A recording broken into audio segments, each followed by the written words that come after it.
Hey everyone, and welcome to The Explainer. Today, we're going to completely shatter the myth of the primitive, grunting caveman. Seriously, throw that idea right out the window. Instead, we're going to look really closely at the hidden origins of everyday thermal engineering. And I promise you, by the time we wrap this up, you are never going to look at your own home the exact same way again. So take a second and just think about this. What is your thermostat set to right now? Is it, 68 degrees?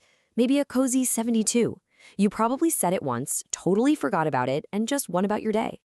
But for over 300,000 years, every single one of your ancestors faced a frankly terrifying problem every winter.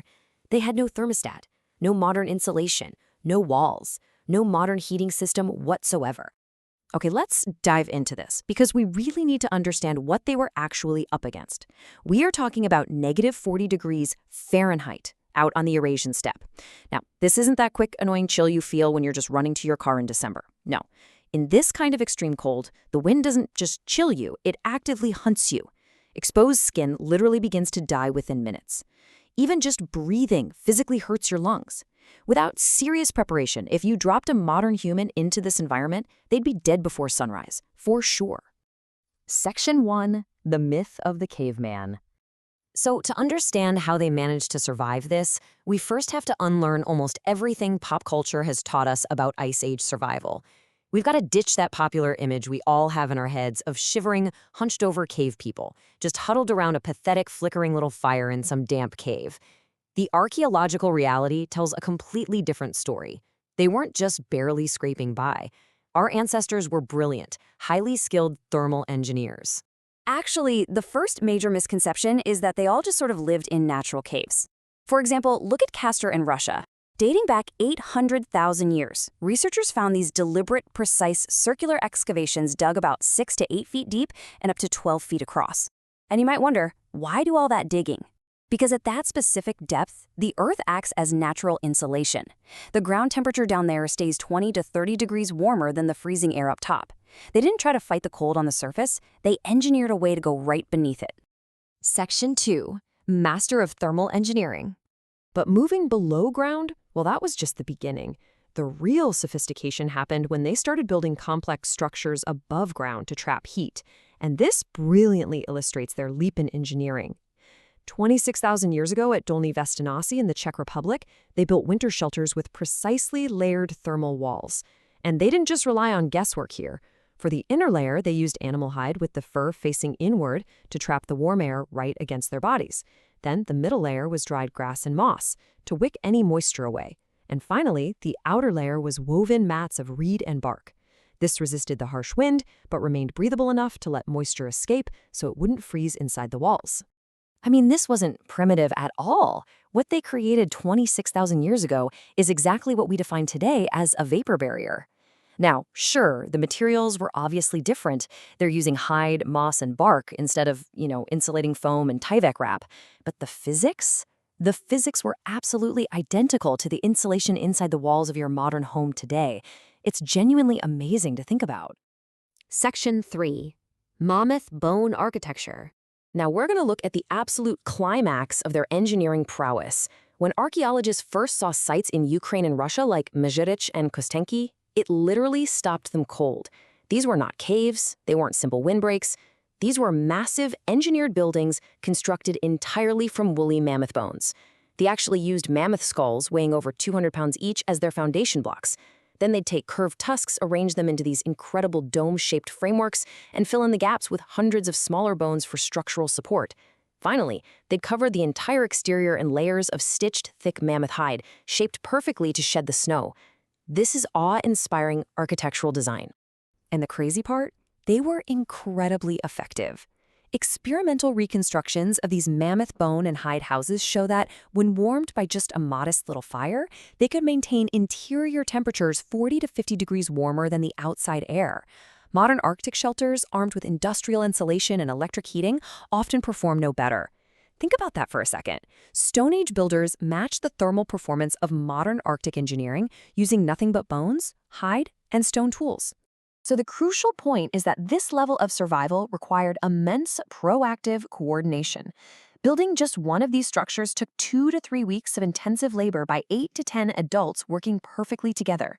They had to plan this whole thing for late summer or early autumn, which means they were operating with sophisticated seasonal calendars just running in their heads.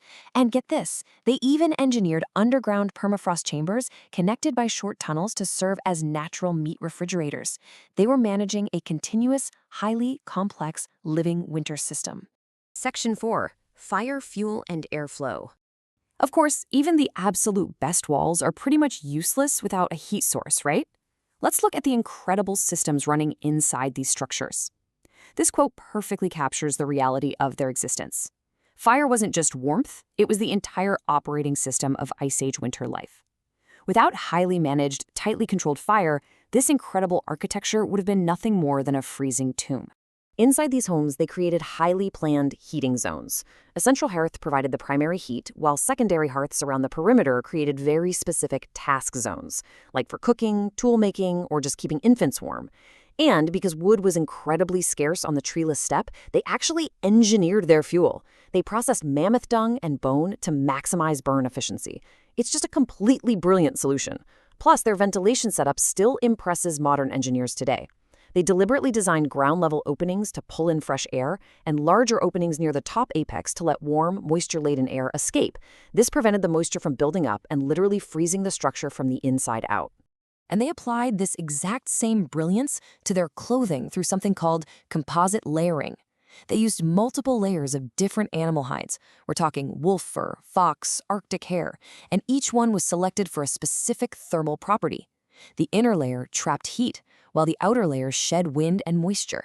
Our ancestors developed the identical physics of a modern winter jacket out of pure necessity, literally 25,000 years before Gore-Tex even existed. Section 5. The original nightlife. Now, what's really interesting about this slide is how they lived once the sun went down. Let's talk about the profound cultural and human impact these shelters had. Consider this totally fascinating data from anthropologist Polly Weisner's study on the Kalahari Bushmen, who are one of the last groups living close to that original human pattern. During the day, 80% of their conversation is all about practical logistics and hunting, right? Just getting things done. But at night, around the fire, 81% of their conversation completely shifts to stories and myths. That engineered campfire literally became humanity's original theater and our very first classroom. And they had plenty of time for the storytelling because they actually didn't sleep the way we do now. They followed a default 2-phase sleep pattern. So they'd sleep for about 4 hours after sunset.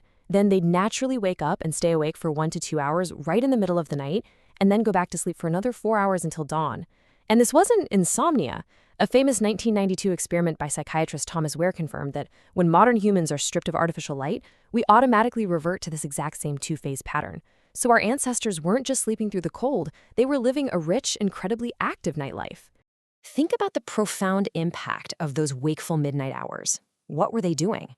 Well, the famous Venus figurines and those incredible cave paintings associated with this period were largely created during these long, wakeful winter confinements.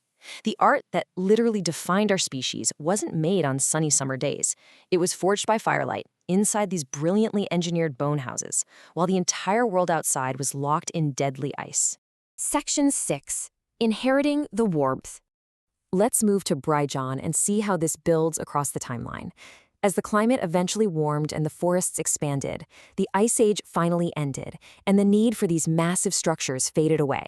But just look at the sheer scale of this engineering evolution. We go from 800,000-year-old geothermal pits to 26,000-year-old layered thermal walls to composite layered clothing millennia ahead of modern fabrics. It is a staggering leap. But as the cold receded, this specific, highly tuned knowledge system was gradually abandoned, simply because they just didn't need it to survive anymore. We effectively lost this knowledge entirely, and ironically, as a species, we spent 100 years rediscovering it through modern science. Today, modern Arctic engineers studying these Paleolithic remains are genuinely surprised by what they find. In fact, military Arctic training programs and disaster relief organizations right now actively teach shelter-building methods derived directly from these 20,000-year-old archaeological designs. We finally realized our ancestors had already solved the problem perfectly using literally nothing but bones, stones, and just sheer human ingenuity. Which brings us right back to where we started. Every single warm night our ancestors experienced required weeks of preparation, months of planning, continuous backbreaking physical labor, and an engineering knowledge so precise that a single mistake meant freezing to death before dawn. You didn't invent warmth, you inherited it. You inherited it from the most ingenious engineers who ever lived, who had nothing but cold, time, and an absolute refusal to die. So the next time the cold comes and you reach for that thermostat, just ask yourself, what did it actually cost our ancestors to get us there?